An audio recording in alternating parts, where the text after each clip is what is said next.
You're allowed to change your dream. It's not too late. It's my life. I get to decide. Sometimes you have to make sacrifices to make those changes, but I think you really have to try to live with as few regrets and what ifs as you can, because we only get one shot at this thing. So do the best you can and live life and be grateful and give back.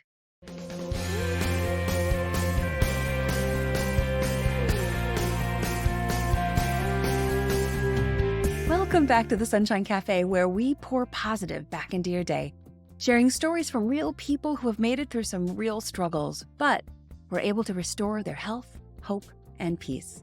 I'm Lisa Roers, your host, and as a certified coach, I'm here to guide you to be your best self-advocate, to help you restore your health, ignite your faith, and conquer those fears while you navigate your own healing journey so you can eventually exchange your dis-ease for durability. If you're looking for hope and encouragement to live a life you love, then you're in the right place. Let's dive in. Welcome back to the Sunshine Cafe.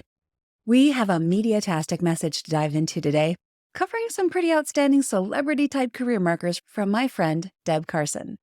We're covering just how she got into sports broadcasting and some other Hollywood-type shows that she also appeared on. We're also going to cover the importance of financial freedom, setting up a plan for yourself, and the joy of giving back. Deb Carson is an award-winning multimedia personality, and she's best known for her nearly 16 years tenure as a network anchor and host for Fox Sports Radio. During her time there, Deb anchored national sports reports and delivered breaking news during Fox Sports Radio's hit shows, including The Dan Patrick Show, The Herd with Colin Cowherd, The Rich Eisen Show, and many, many more. Deb also served as a co-host of The Stephen A. Smith Show and has been a frequent sports contributor to a variety of media outlets, including TMZ Live, America Now with Meghan McCain, and America Now with Andy Dean. Also, The Bill Handel Show and a multitude of sports and news stations across the country. She's also enjoyed some pretty fun opportunities to be on TV shows and in some movies, such as Evan Almighty, Will and Grace, All-American Dexter, Lethal Weapon, and The Practice. And she was on production staff of the hit game show Wheel of Fortune. Deb's broadcasting journey began at Baylor University, where she was the first female student sportscaster to call live game action in the now former Southwest Conference. Deb has since made a name for herself as a TV host, an anchor, and a reporter, working on a variety of news and entertainment projects. She's also a writer, a producer, financial coach, and a mentor to those up-and-coming broadcasters.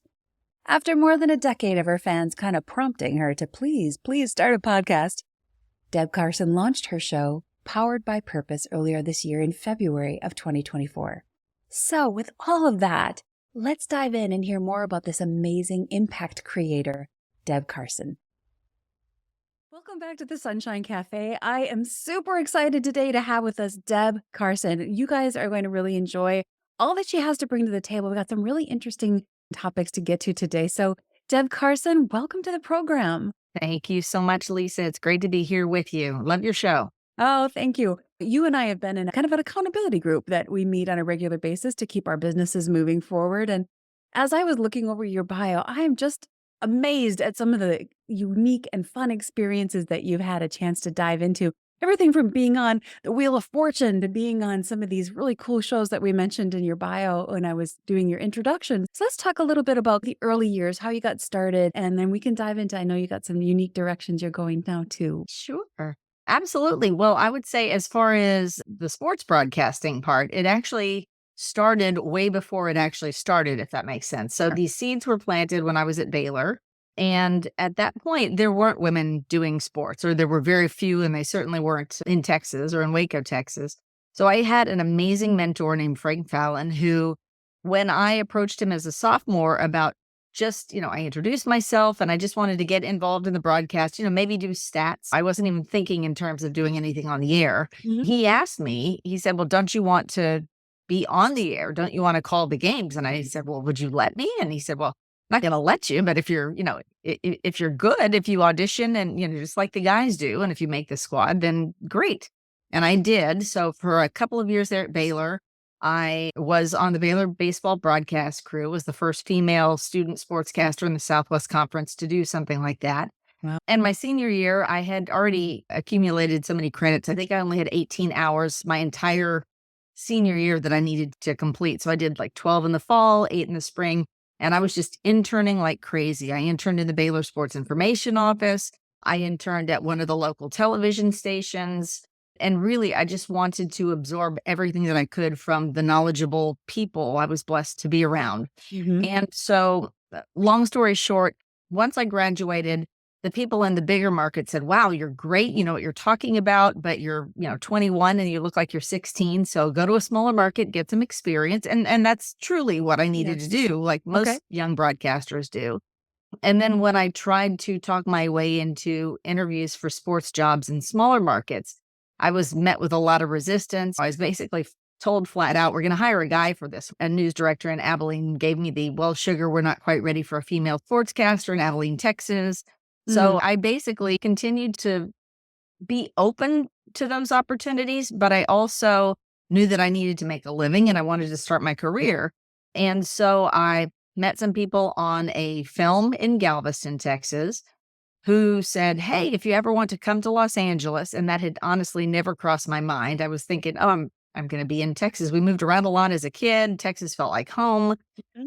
But he said, if you want to come out there, stay on our couch, check it out, see what job opportunities are out there, you're welcome to do so. So I thought about it and I went out there, visited for a couple of weeks, met some great people, and then went home and kind of molded over and thought, do I want to do it? Do I want to take a chance? And I can't remember the exact amount, Lisa, but in my savings account, like just my lifetime savings account, I had between $2,000 and $2,500. But I basically calculated, okay, if I move out there in late July, I have enough basically to get me through Christmas if I don't have a job.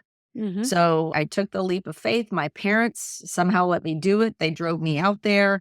And basically, I sent resumes out before I left. And as they were driving off, when they drove me out, we did all the touristy things like Universal. We went to the Mhm. Cowboys training camp, that kind of thing. But as they're leaving, I'm thinking, oh my gosh, what have I done with my life? I don't know what I'm doing out here. I don't have a job. Went back inside and there was a message from a woman at Wheel of Fortune saying, hi, we have an entry level position if you want to come interview. So I Wow. did, ended up getting the job and ended up working on the game show Wheel of Fortune, which at the time, I mean, it's still one of the biggest hits of all time. But at the Yes. time, I was just like, oh my gosh, our family watches that every night. And so Uh-huh. I started there, worked in production, learned some great skills there, met some amazing people, and was there for about 4 years. But ultimately, there wasn't really any any place within the company for me to move up into. So I took another opportunity to be the co-host of another show. And it was in Texas, ironically, but that show never came to fruition. I basically moved there and within a couple of weeks I moved back. Okay. But then at that point I freelanced. I did production work. I did a lot of on-camera work. I was in my mid to late 20s at that point. So I was doing mom commercials and co-star parts on television shows, things like that. But essentially, I'm trying to think exactly what year it would have been. It was probably the early 2000s, maybe 2003-ish. I started noticing other women popping up on the sidelines. And, again, this is 15 years after I had done this at Baylor. And the ones that were great, I was thrilled for. Mhm. The ones that were clearly eye candy being fed what to, ask in their IFB, it made me nuts. I was like, there are so many women who know what they're talking about. I could Yeah. do better than this person. And to my husband's credit, and he said it much more kindly than this, but he basically said, listen, either add sports to your demo, to your hosting reel, and start pursuing or shut up because I don't want to listen for the next, 30 or 40 years that I should have done this and I could have done that. So essentially, I did. I pursued it. I took a couple of classes, UCL extension courses, doing teleprompter work, ended up making some great connections. I actually, in order to do internships, I had to go back and be a student so that I could get internship credit. So I interned at a station called KTLA here in town. I became a student at Santa Monica College, even though I had a degree from Baylor at that point. But it was just a great kind of a baptism by fire or a refresher course as far Mhm. as TV production and interviewing and just, again, making connections and trying to figure out how to go about what my next steps were going to be. So, Mhm. bottom line, my internship was coming to an end. I had put together a great demo, and the guys at KTLA said, "Wow, this is great, but a news director in Los Angeles isn't going to hire you if you haven't done live hit experience." Right. Despite how much experience I had, it was recorded. And so they encouraged me to try to pursue weekend job opportunities at little local markets like Bakersfield, Santa Barbara, Palm Springs. And I did. I became a traffic reporter in Bakersfield. My husband and I, since it was going to be a commuter relationship type thing, we kind of put a 1 year um, experimental period, I guess, on how long I would stay there. Okay. And I loved it. Did a great job, had fun, learned so much. There was a horrible incident, like a breaking news incident in Bakersfield after I'd been on the air for a couple of weeks. None of the anchors were there in the station anymore. And the news director remembered that I had anchoring on my demo. So she said, "Hey, can Oh, I throw you on?" It was during Price is Right. We were going to have to break in and say, "Hey, we've got breaking news." And I said, "Sure, I can do that." And I did that. And I kind of became the go-to anchor at that point at the nice. station. So after about a year period of time, they offered me the noon anchor job when that came available, but they wanted me to continue to stay in the morning, do traffic, stay, and then anchor the noon news. And at that point, it's like I never would have seen Chris. My dogs were here, our house is here, same Yeah. house I'm sitting in right now that we've been in since 1998. So I decided at that point it was time to come back. But in doing so, I prepared not just an on camera demo, but audio Mhm. demo with news, sports, weather, entertainment, just because I thought if I can just break in, even if it's radio, which I Sure. hadn't done, my career had always been in television. And thankfully, I had the foresight to do that Mhm. because I ended up meeting somebody in fact, it was the weekend of the NFL draft, which is happening as we record this. So it's kind of an anniversary of such that I made a connection with this person who ended up bringing me into Fox Sports Radio, which is where I was for almost 16 years. So it's kind of it's funny, it's abbreviated, but it's actually still long to tell because it Yeah. encompasses, I don't know, 20 years. Yeah. Well, and when you're really open to experiences and opportunities, and when they open themselves to you, you have to go after them. And I love that you were not afraid to jump on and be an anchor. They opened the door and gave you this opportunity. You're like, yeah, I can do that. That's the kind of confidence that makes for a long and luscious history in your career. So it's really great. Oh, thank you. Well, there are two things that I always tell people who are about to graduate. Don't ever lie about something that obviously is so, you never want to say, "Yeah, I can drive a tractor trailer." And it's like, there are people's Yeah. lives at stake at Right. that point. But if it's something that you know you have some experience with, or if you feel confident, and it's funny because I feel like sometimes as women, we tend to go, "Well, if I'm not perfect at it, I shouldn't be doing it." Whereas guys do, and I know I'm generalizing, most of the guys I know raise their hand and are like, "Yeah, I can do that." And then they're like, "I Mhm. have no idea how to do this. How do I figure this out?" But I think we need to be willing to take a chance and say, "You know what? I'm a smart person. I can learn how to do this. I'm going to do the best I can." Because honestly, that it's the confidence in yourself that you need. So I always encourage people to, yes, say yes to things that might be just over your head right now, but you feel like you can do, but also say yes to any opportunity as far as whether it's internships or any place that will put you in the arena where you want to be or Mhm. meeting people because you just never know where that next opportunity is going to come from. And as Yeah. long as you just show up on time, have work ethic, do your best, I think, people will become your champion, and that's where your career escalates because you are trustworthy, you're reliable, and you're doing your very best. Yeah. And being around people that are in the area that you want to be in is giving you inputs and ideas and exposure to things you are learning as you go, even though you're not necessarily doing the job yet. So it's a wonderful way to move toward your goal, even if you can't actually be doing the thing yet. That's exactly right. And Lisa, sometimes you learn what you don't want to do. Mm. You think, "Oh, I thought this job was going to be one thing."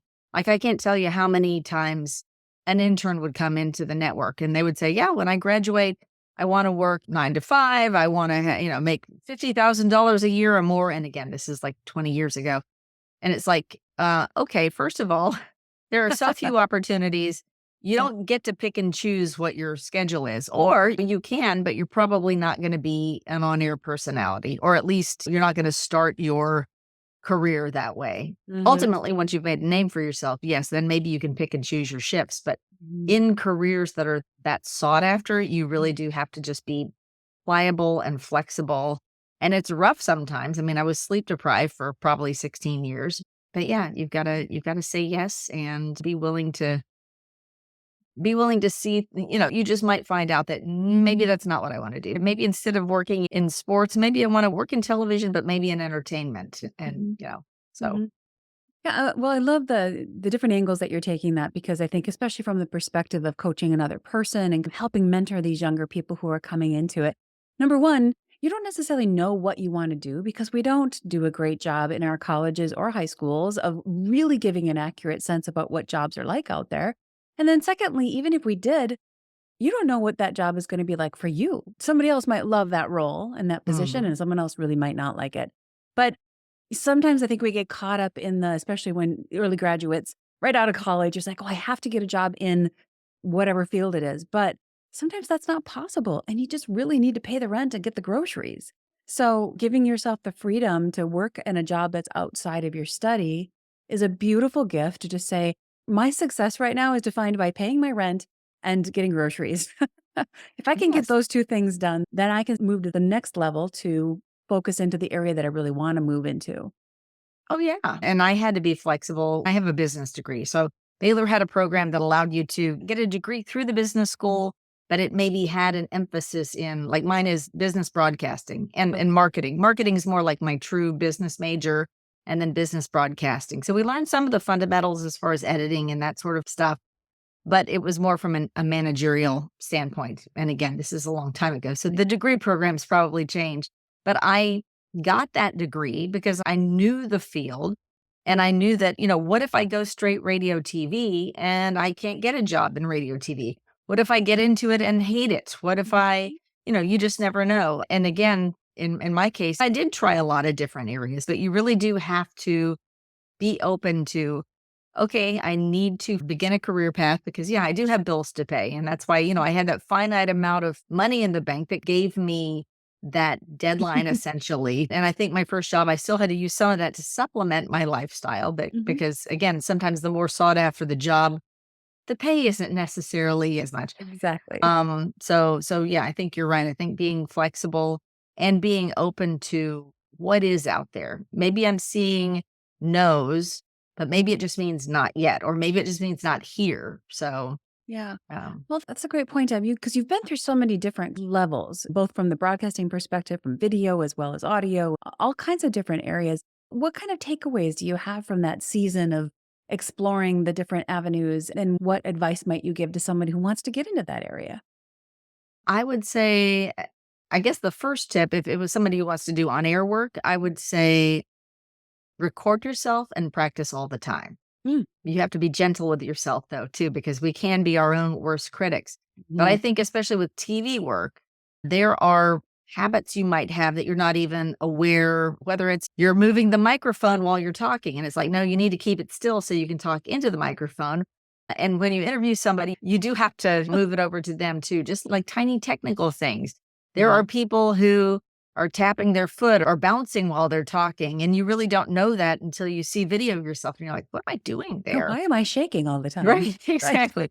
Or saying, and by the way, a certain number of ums, I know there are people who beat themselves up over that. I feel like the way, um, see, broadcasting is right now, I don't feel like there's as much emphasis on perfection Mhm. as there is on authenticity. I Sure. remember when I was coming in, it felt like all of the news people talked like this and everything was very like, Like uh, big and boomy. yes, Kind. exactly. Whereas now, if you listen to the radio or you watch television news, it's the people that are more conversational and they're reading off of a teleprompter, but you just can't tell because they're so conversational about it and so warm and natural. Those are things that'll develop over time. But I think as a new broadcaster, you really do have to record yourself, listen to yourself, and start thinking. Because I remember, I was worried about my accent, which was so subtle when I was in Texas because I had lived in Washington, D.C. and Panama City, Florida. So I didn't really have a heavy Texas accent. But when you move to a different region, people can hear the inflections. And mine still, I still say y'all, and I still will sometimes drop the G off the end of any gerund. Instead of ing, I may say running. I don't do that as much when I'm on the air, but in general conversations. But yeah, you really do, as talent, you do need to be aware of what you look like and what you sound like, but don't lose whatever it is that makes you authentic. Because I think there are so many people that spend way too much time and way too much worry trying to undo themselves and unbe themselves when it's being themselves that is the special part of them. Yeah. So, That's such uh, good advice. You spend all your time trying to be someone else, and the person they really want is you, yes, right? yes, Yeah. yeah, It's so exactly. funny, Deb, that you mentioned the whole microphone thing. Just a quick side story. I had this opportunity way back a couple decades ago, actually, at a parade. I was doing the color on the parade, and I had little earpiece in, and they gave me the microphone. And, I just kind of waited until they said, go interview that particular next float or that particular next person. And the very first one was exactly what you had said. I had the earpiece in and they said, go interview that gentleman on the horse. And I was like, great. So I waited for my time and I waited for them to say go. And I asked my question and I was so proud of myself. And he talked the whole time and I never gave him the mic. Ah, Huh? and Oh, then I had this little voice in my ear said, it was the first time I'd ever done anything like this ever. And he said, great job, Lisa. Next time, give the guest the microphone so we can hear them. And you could hear him ever so subtly from picking up the microphone, but of course it wasn't as clear. So, yeah. yeah, we learn by doing, and you have to do it, whether you're doing like a mock interview with yourself to just get a sense for the kinds of things that you say and do on camera, or whether you are actually just, like you said, taking some positions that are maybe smaller market to get the experience. Those kinds of things really go a long way to build up our confidence to say, okay, I've been there, done that. I can do this again.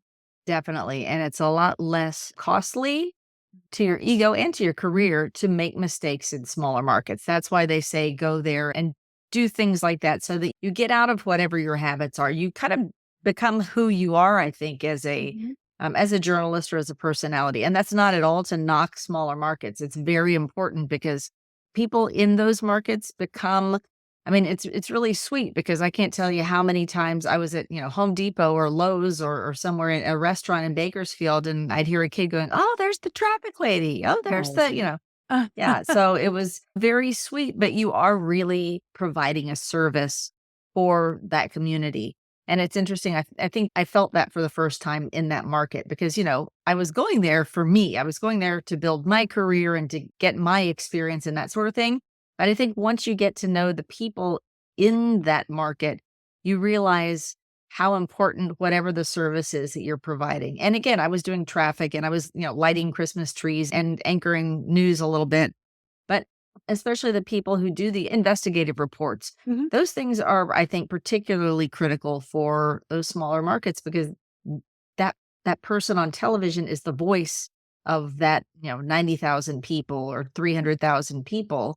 And again, that's how a lot of really bad things come to light and change is made because somebody with a microphone and some influence brought a big problem to the forefront. And so I think anybody who's graduating right now or anybody who's starting their career, I would say make sure you take whatever you're doing seriously. Don't take yourself seriously, Yeah. but make sure you take the service that you're providing that community seriously because it really is important. It's a big responsibility for sure, because even just what gets chosen to be talked about can create encouragement or can create anxiety either Mm, way. So, well, I'm curious, absolutely. you have so many interesting shows and things like that that you have been on. Is there a highlight or one or two moments that when you think back in your memory that just really stand out as being highlights from that season?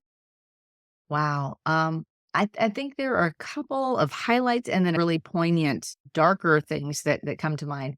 As far as the highlights, I would say when I was first there, I did weekend overnights and then I moved into, weekend evenings and then weekend daytimes. And I think honestly, I think my favorite shifts to work were those, especially on Sundays, because Pacific time. NFL starts at 10 a.m.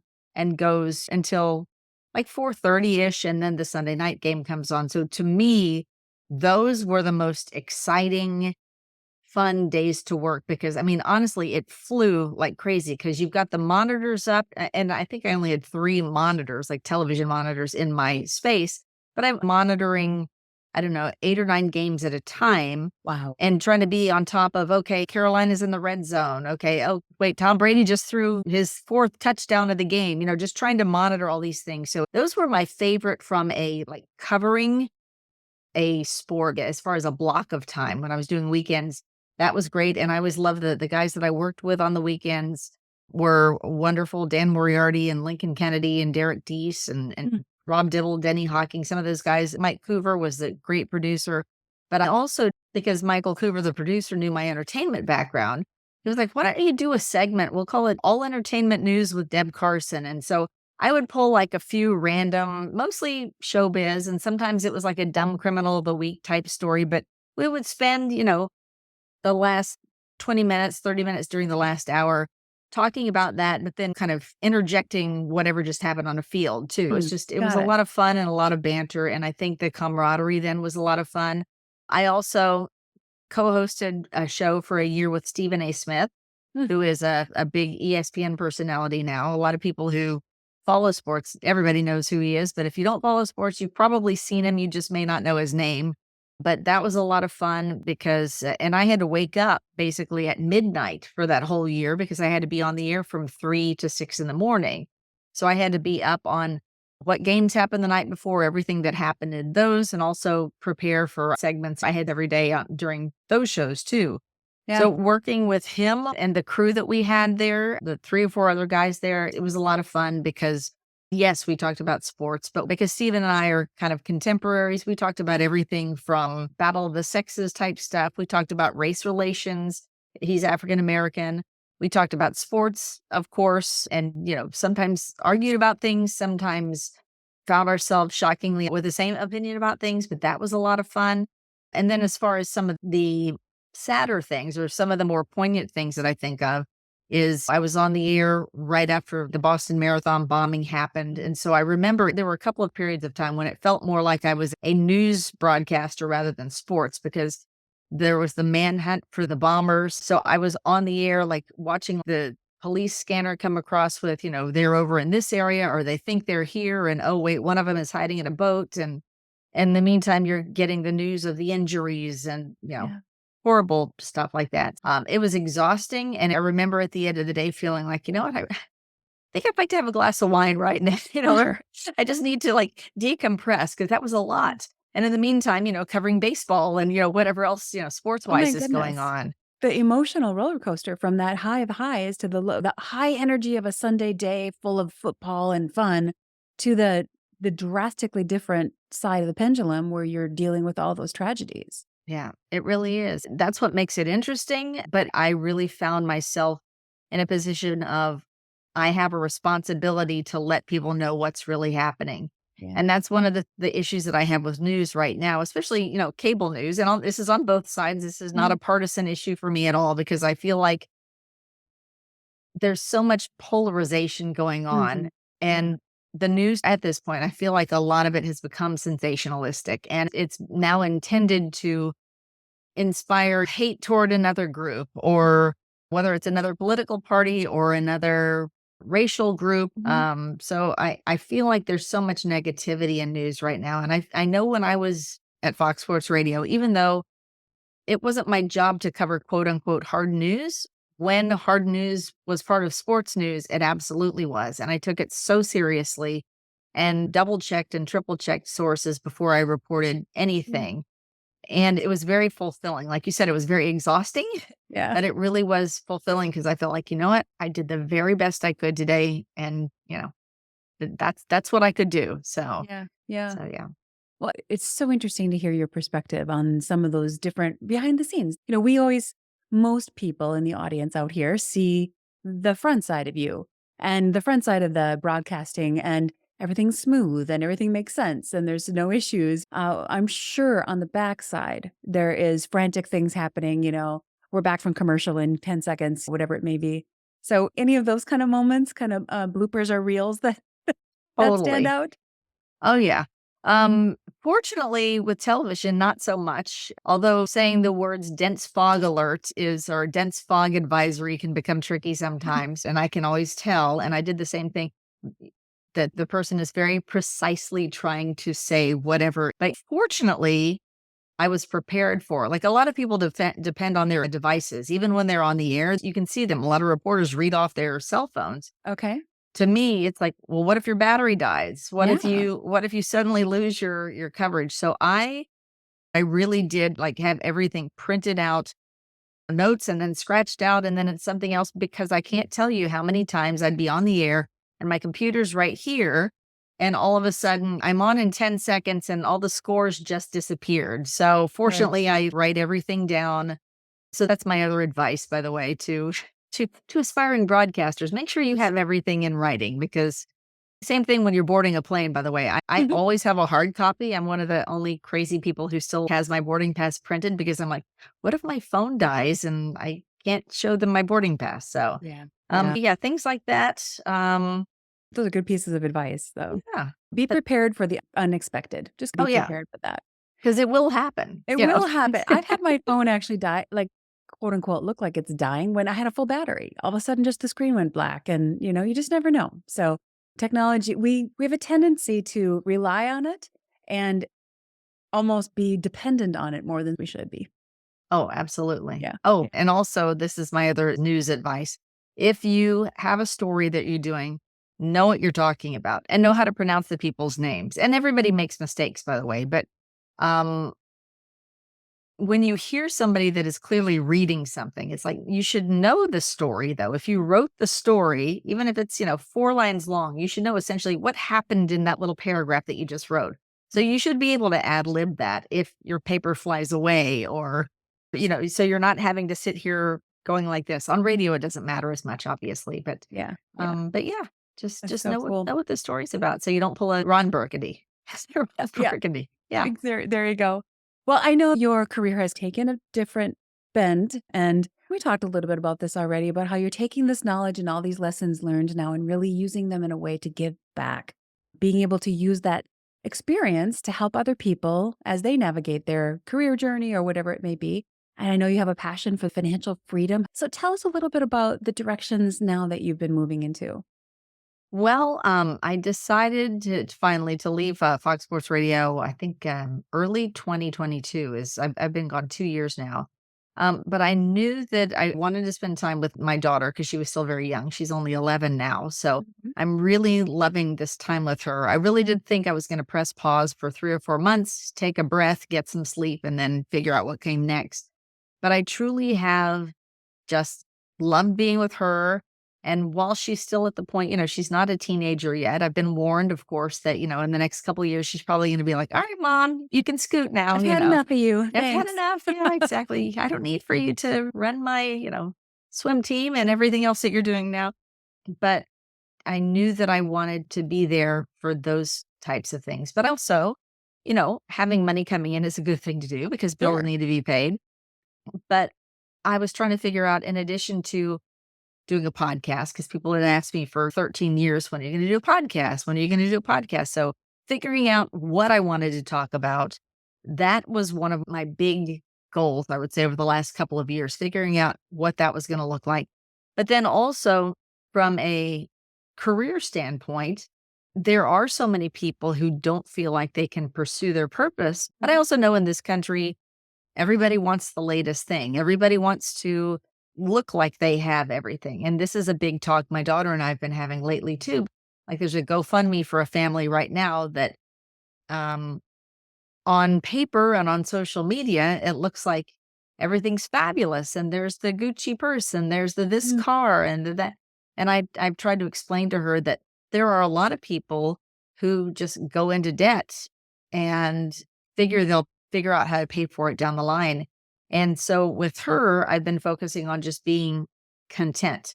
It's not wrong to want things. Yeah. There's nothing wrong with that, but you have to understand that if you want this one thing, it comes at a sacrifice of something else. And Yeah. it may not be now, but it might be a year from now that you want this other thing. And it's like, oh, shoot, but I spent my money on this thing that I don't even look at anymore. And I told her that grown-ups make those same mistakes, Mhm. sometimes with zeros on the end of them, you know. Yes. And so there are a lot of folks that I work with on just trying to figure out how to attack their debt. What can I sell to bring things down? And a lot of them are not necessarily even deep in debt, but just trying to figure out how to manage their money for the first time. It's like they're out in the real world for the first time. And it seems like, wow, this is a lot of money until you realize after you pay your bills, oh, that wasn't as much money as I thought Yeah. it was. And again, that's something we don't cover very specifically in college like we should. We don't, Yes. here's an example budget and try living within your means for the next 3 months. Right. And I happen to think it should be taught as early as junior high school and high school, Good because point. those are the years when, again, there are a lot of kids who think, oh, mom and dad are going to pay for my car and they're going to pay for college. And then mom and dad never had that conversation with them until they realize, oh, sorry, we didn't save for any of that. And that's not a judgment, but everyone should be on the same page and be able to say, you know what? I'm only going to be able to help you this much. So Mhm. during your teen years, you need to find a job, need to be putting money away to Good save for point. these things. I mean, Yeah. I feel like we owe it to our kids to have those conversations. And also, I mean, as far as school goes, teach them how to apply for scholarships. There is so much scholarship money that goes unawarded every year because people just don't know to apply. There are a couple of women in particular that I've worked with who are just doing their family finances for the first time because of either a death or divorce. Mhm. And they have always thought budget was a dirty word. And I tried to explain that no, a budget's just a plan. It's, Mhm. don't use the word budget if there's a Mhm. hang up about that. Use plan. This is a game plan. In fact, that's what I call it's not my system, it's my grandmother's and Dave Mhm. Ramsey's and everybody else who's been common sense for a long time. But it's a matter of telling your money where to go, making a budget and Mhm. sticking to it, and setting aside fund money. That doesn't mean you can't do anything, but it means you're just giving yourself permission to, okay, I've got this little amount over here or not so little amount, whatever you can do. And Mhm. this is going to be my entertainment for the month. But then I'm going to have the discipline to not be a 4-year-old and pitch a fit that I can't spend more and go put it on my credit card. I'm Mhm. going to live within this means. And then, you know what? Next month, there's another Yeah. budget, game plan, whatever you want to call it. And you can decide, you know what? I don't need as much this month, or maybe I need a little bit more, and figure out how you can make a plan, basically. So I try not to make it sound like I probably just sounded like a teacher telling you No. what to do, but just basically planning and being in control of your money, because it's so easy to just say, "Oh, I'll just put everything on a credit card and pay it off at the end of the month." Yeah. And that works out sometimes. But then when somebody gets laid off or when an emergency comes up, Mhm. uh, that's when big debt can easily start to accumulate. So, Yeah. Well, we talk about a lot of different things here on the Sunshine Cafe as far as things that are encouraging. And I can't emphasize enough how much financial freedom affects every single area of our life, much like health freedom. When you have a healthy body, you are empowered and you're confident to be able to do just about anything. When you have a healthy budget or a healthy bottom line, it doesn't have to be a lot. But when you have the discipline, like you were saying, to live within a healthy budget and to set parameters and to live within those. I was explaining this to my son the other day and I said something similar. We were talking about setting a budget for a particular event. And I said, honey, it's just like the bag of chips. You don't grab the whole bag of chips and sit down and start eating out of the chip bag. You pull some of those chips out of that bag, you put them in a bowl, put the whole big bag away, and then you've already set aside your budget, if you will, for chips. That's your chip budget for the day. So I think it's just so smart to designate that ahead of time and say, okay, I'm going to spend this much money on this. And when that's gone for this month. Next month, I'll be able to do it again. And just to remind all of our listeners as we're talking about all this, because it sounds maybe a little bit like a downer, but there's so many examples of people who have spent and spent and spent, and they don't have the happiness or the fulfillment or the joy that they thought the buying of the things was going to be. That's not what brings us joy.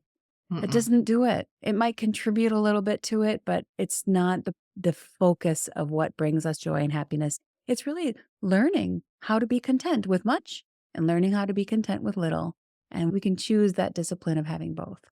Yeah, it's funny you use both of those examples because I think there is abuse of both of those, money and food. Yeah. when there is something inside that doesn't feel right. And I love that we are in a place now where publicly we can talk about mental health and depression and what's going on in each of our lives, because we really don't know what's going on in anybody's house or down the street. Mhm. But I do find that um, the people I've worked with who have gotten their budgets under control, discipline suddenly appears in other ways. There is a domino effect. And I don't know if it comes Great. from the empowerment of I am in control of this budget. Yes, I've got debt I've got to get out of, but I have a plan and I am in control now. I'm making this happen. Just like, you can do with your own health and saying, you know what, I'm not going to have these things that I know are not good for me anymore. Mhm. I'll have substitutes for them, Yeah. but I'm going to stick to my plan for this. Yeah. And by the way, the other thing that I love about being in control of your money is it gives you the power to give back. That's the other thing too, is there are so many people I know who really do want to do philanthropic or just volunteer work or do things with their lives to help other people, but they really feel like I can't do that because I have to spend every waking minute Mhm. trying to make a living, basically. When I haven't ever personally been in the position to, write somebody a giant check to take care of a problem, but I can only imagine how Mhm. amazing that would feel to be able to do that. We Mhm. can collectively do that, and we can do something with little deeds and little gifts of money and little, giving lemons off of our trees to the food pantry or whatever we can do, being kind and saying please and thank you and holding doors for people. All of those things are gifts too. Mhm. But the more in control you are of your budget, the more likely you are to be able to have an impact on people down the line too. That's so true. I love how you said it's domino effect. Mhm. Because, yeah, it really is. Once you start developing confidence in one area, you're like, well, you can reframe it in your brain to say, well, it's not that I can't have that cupcake because I could, but I'm choosing not to. It's not that I couldn't buy that PS5 game machine. I could, but I'm choosing not to because it's wiser, healthier for me not to. And that is a very empowering place to come from right there. Yes, absolutely. So you are doing a lot of financial coaching, is that right? Yes. Okay. Is that one of your new passions then? It is, it is, and again, I think it's something that does come naturally to me, and I don't know if it's the business degree. I also have a father who, he grew up, like, country poor. He and my mom moved to Washington, DC because he had a chance to leave Northern Alabama and find a job, but I think through his own sacrifice is why I had a roof over my head, obviously, and had food on the table, and my mom too. So, they were an amazing team, but I will never forget some of the lessons that he taught me. And I was my daughter's age too, but I remember when I was 11, I went to elementary school in Northern Virginia. We'd moved to Panama City, Florida, and I was in 6th grade. And for the first time, like I had never known about like brand name things before, because in Mhm. elementary school, before social media, Mhm. obviously, decades. Mhm. But I remember thinking, "Oh, Jordache jeans and Calvin Klein and Gloria Vanderbilt," and, like, all of these brands that I had never known of before. So I remember for my 11th birthday, my dad said, "Here," and I can't remember what the amount was. It might have been $50, it might have been 100, I don't know. "This is what we were planning to spend for your birthday gift. I'm gonna take you to the mall," and he really did, and he was, felt probably very out of place in teenage, girls' clothing stores. But he said, I just want to show you what all you could do with this money. You don't have to spend it at all, but you could buy one pair of whatever that brand is and maybe one or two tops to go with that. So let's pretend it was $100 and the jeans were maybe 50. Or you could go buy 3 or 4 pair of Levi's, and you could buy a couple of other tops, and you could still have money to save. So, he just kind of gave me, like, a very brief, like, economics 101 thing, basically of, "Here's what your money can do. You can decide to blow it all on 1 or 2 things, but then you're not gonna have these other things." He really did teach me to kind of choose wisely, Yeah. I got so real I hands-on life lesson there with how to spend your money. I love it. yeah, and he went with us. My brother was 5 years younger, so he was only 6 probably, but he took us both to the credit union and we opened our accounts. He showed me how to, even though I didn't, obviously, I wasn't walking around at 11 years old with a checkbook, but he showed me how that worked. Yeah. And this is before ATM machines, but he showed me, here's what your money goes, and here's how you subtract this. Whenever you spend something, and at the end of the month, there's a little interest. So he and mom gave me that blessing. That was really a lifelong lesson Mhm. when I was 11. But I understand, a lot of people never got that lesson. Right. Or they got it way later when they had to realize, "Oh, wait a minute, you mean I don't have a college fund set aside? And wait, I'm Yeah. not gonna get that new When you have car?" some And really painful ramifications from it, right? Yes. right. Yeah. Yeah. We all learn the lesson. We just wanna help Yes, our kids learn it before it's really painful. exactly. That's the other thing. I had a conversation with another mom friend about how if our kids are going to have behaviors that cause them to have, let's call them mini failures, mini, I'd rather them have them at this age than when they're teenagers or when they're young adults, when they are more costly. So Yeah. whether they're behavioral or financial, but yeah, Yes, because otherwise it impacts a huge part of your life and you're not prepared for how to deal with it. So, yeah. yeah. Well, I love those ideas. You have a couple of coaching options for people that could really help them a lot with the things that they're doing in their life. How do people find you?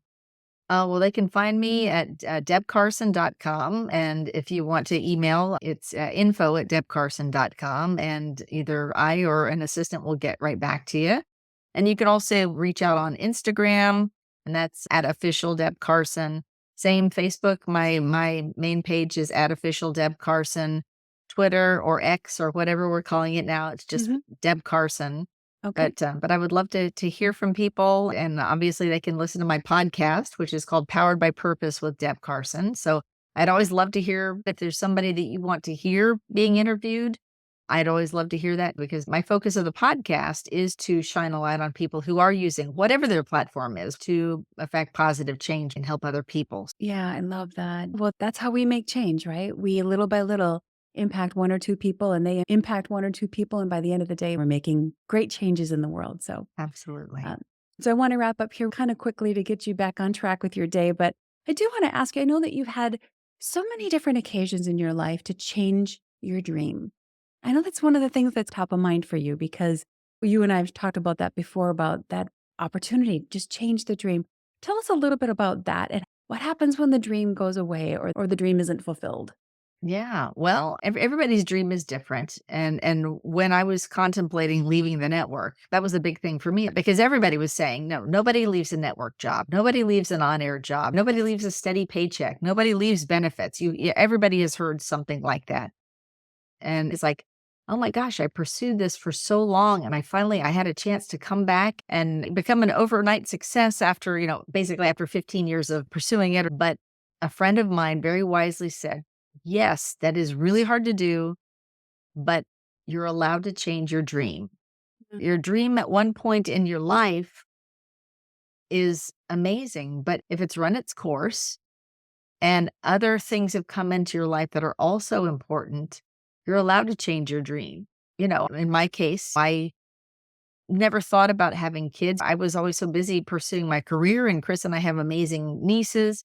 But once we decided that we wanted to have a child, she really did become my dream. And I really do feel like she's my purpose or one of my purposes. I mean, I think Mhm. we all have multiple purposes, but I think just being okay with knowing that, you know what, I'm allowed to change my dream. It's my life. I'm the one who gets to write this movie.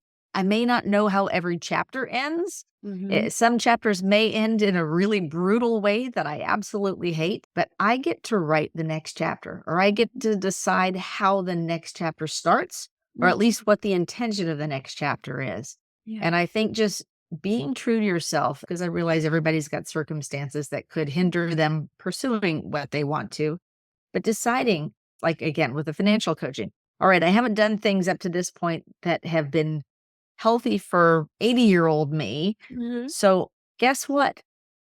40-year-old me or 30-year-old me or 20, whoever it is, 25-year-old me gets to change it so that that person's life is better. So realizing that you're Mhm. allowed to change what your dream basically. The So, things you're and pursuing. yeah, Yeah. And it's not too late. It's never too late until you're gone, basically. I have a friend, Kathy Jewston, who is and she was a pretty well-known character actor in the 90s out here and even the early 2000s. She had been a nurse most of her career, like a career nurse in the Midwest.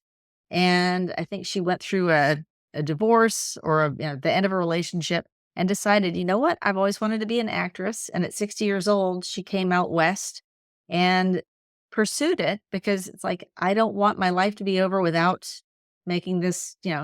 And Without honest to trying. goodness, Yeah, she's got to she try it. started booking roles and booking roles and booking roles. And if you look up Catherine Jewston, Joosten, she had an amazing career. She was a Mm. regular on West Wing and guest starred on all those big shows in the 90s.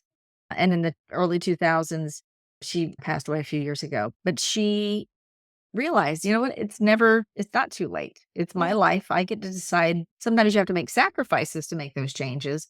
But I think you really have to try to live with as few regrets and what ifs as you can, because we only get one shot at this thing. So do the best you can and live life and be grateful and give back. Such good advice, Deb. Yeah, Oh, thank that's you. such good advice. We are always changing. Our situations are always changing, and nobody is all knowing. I feel like the analogy to me is kind of like we're all in the car and we're all aiming for a particular destination, but you have no idea what the road's going to be between here and there. You may have to take a side turn, and that's okay. And you may decide halfway along the trip that you want to go somewhere else, and that's okay. I just love the way you phrase that, giving people permission, empowering them to say, you decide, this is your life, and to not look back and wish you woulda, coulda, shoulda, but to own it and say, I'm going to try it. And it doesn't have to be magnificently successful in order for you to have felt good about trying. Exactly. Well, because success to different people is different things too. I mean, to me, it's just feeling I did my best. I feel incredibly fulfilled that I had that experience. Yeah. And That's now I'm what, going to go to this different destination. I love the way you put it, actually. I love the way that, yeah, you decide, you know what? I don't want to, I'm on this road trip. I don't want to go to, I don't want to go to Canada anymore. Let's go to Wyoming yeah. instead. So, Or what if the destination changes? You're on your way somewhere and all of a sudden you find out there's a forest fire. I don't want to go to that place anymore. It's on fire. I'm going to go a different direction. So yeah. Oh, I'm full of analogies. We could talk analogies all day. We could probably talk all day, period. There's so many different roads we could go down. Okay, one last question. I'll make sure that we get all these links in the show notes for people to find you. So we thank you. have that. So I'll make sure that we do that. But I often throw this question at my guests, and you'd be surprised how many times it ends up being my most favorite question. So if you could go back and talk to that 20-year-old self of yours who was vying for any of those broadcasting positions and all the different things you were doing when you were chasing those dreams, if you could go back and sit down with her and speak with her for a few minutes, what might you say? Always trust your gut. Hmm. Listen to your gut. If there's a red flag going off in your mind, believe it. I would also say if somebody shows you who they are, believe them. Hmm.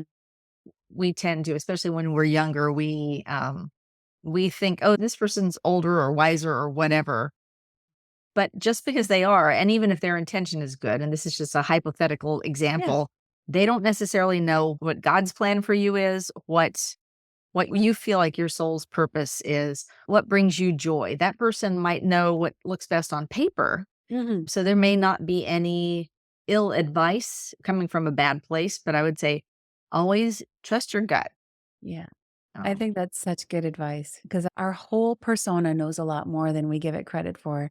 And sometimes we do things that someone suggested, even though we didn't feel like it was a good choice, but we didn't, like you said, trust ourselves. So that's great advice. Deb Carson, thank you so very much for your time, your wisdom, your vulnerability, and just your sweet personality to share with us some of the wisdom you've learned. And I hope people will reach out to you and sign up for some financial advice just to talk with you about things because that financial freedom is so empowering and confidence building. So thank you for your time today. Thank you, Lisa. It was a pleasure. And I really have enjoyed listening to your podcast. And you have great wisdom as well. Thank you. All right. Thank you. Take Bye. care. Bye bye. All right. Wow. Talk about an interesting career. And she's not done yet.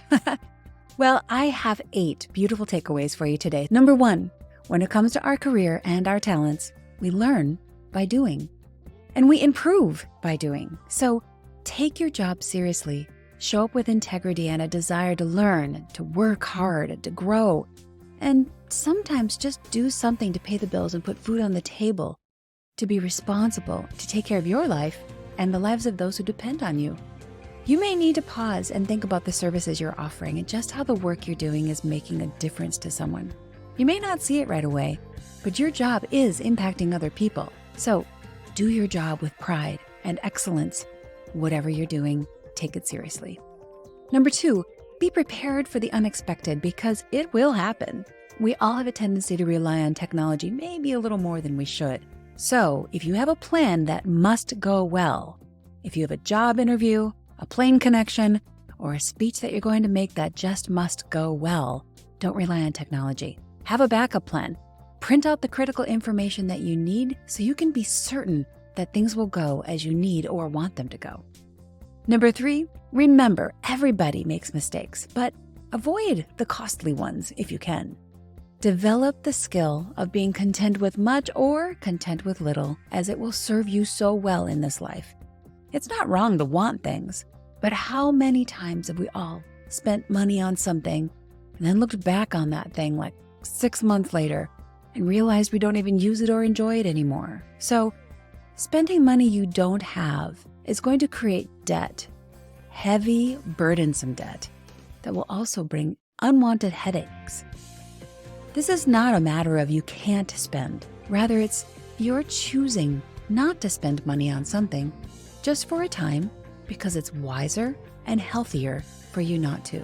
So be wise about your spending, be disciplined, and remain dedicated to your budget or your financial plan.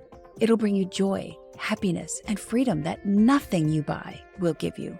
And in fact, the discipline that you have there in your spending will have a domino effect on the other areas of your life too. You'll find that your spending discipline will raise your discipline for your health and exercise goals, your family, and your faith goals. It is a game changer, my friends, which leads me to number 4, because number 4, financial freedom, just like health freedom, affects every single area of your life. When you have the discipline to live within your means, you can live confidently and empowered to do what you want to do. And financial freedom will enable you to give back, which creates so much purpose and joy. Remember the countless celebrity examples that we've all heard of. People who have spent millions of dollars and still do not have joy, do not have fulfillment or happiness. Money does not bring you happiness. Contributing to the world, having a purpose, impacting the lives of those around you, growing in your faith, having and pursuing your dreams, those are the things that'll give you hope and joy and happiness. Number 5, give back doesn't need to be monetary, and it doesn't need to be huge. You can have the joy of giving from little deeds, little gifts of money, giving lemons off your fruit tree, or being kind and saying please and thank you and holding the door for people. All of those little things are also ways to give back. Number 6, remember, you are allowed to change your dream. Sometimes our dreams run their course and other things that have come up into our lives are now considered more important. You're allowed to change your dream. It's your life. You get to write this movie. You may not know how every chapter ends, but you get to decide how each chapter starts, and you can change the story as you go. Number 7, remember Catherine Houston. It's never too late to pursue your dreams. You're never too old to try something new or pursue a dream that's been hiding out in your heart. So go for it and try to live with as few regrets and what ifs as you can. Your attempts do not need to be magnificently successful in order for you to have felt good just about trying. And finally, number 8, always trust your gut. Deb reminds us to listen to your gut. If there's a red flag going off in your mind, believe it, regardless of what anyone else might say. Yes, consider the wisdom and the insights from other people, but if you have a strong gut sense about something, trust that. Remember that those well-intentioned people around you in your life, they don't necessarily know what God's plan is for you or what really brings you joy. So trust your gut. Thank Thank you so much for listening in or watching today if you're watching on YouTube or listening on your favorite podcast platform. If you're liking this podcast, please share it with 2 friends today and write me a review so I know which topics you'd like to hear more about. Also, we'd love to hear any requests that you have for podcast topics, so please send an email to my production team at podcast@lisaroers.com with all of your great ideas. Thank you for listening and watching today. God bless you, and I'll look forward to seeing you again next week right here at the Sunshine Cafe. Have a great week.